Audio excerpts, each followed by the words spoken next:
శోధనలు ఎక్కువైపోతున్నాయ్యా, కష్టాలు ఎక్కువైపోతున్నాయ్యా, దుఃఖాలు ఎక్కువైపోతున్నాయి. వస్తాయి శోధనలు, కష్టాలు, దుఃఖాలు వస్తాయి. దేవుణ్ణి నమ్ముకుంటే రావని నేనెప్పుడు కూడా చెప్పలా. దేవుణ్ణి నమ్ముకున్నప్పుడే నీకు వస్తాయి. దేవుడు దానికి ఒక మంచి వాక్యం కూడా చెప్పాడు, శోధించబడిన మీదటే నువ్వు సువర్ణంగా మారుతావు. దేవుడు నిన్ను బంగారం లాగా చూసుకుంటాడు. మనం ముద్దొచ్చిన పిల్లల్ని ఏమంటామండి? నా బుజ్జి కాదు, నా బంగారం కాదు, నా ఎండి కొండ కాదు అని అంటా ఉంటాం. ఎందుకని? ఆ పిల్లోడు నీకు ముద్దొచ్చాడు కాబట్టి. మరి దేవుడు నిన్ను అలాగ అనొద్దా?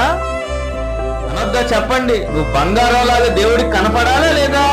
కనపడాలి. కనపడాలంటే నువ్వు శోధనని జయించి ఆయనకి కనపడాలి.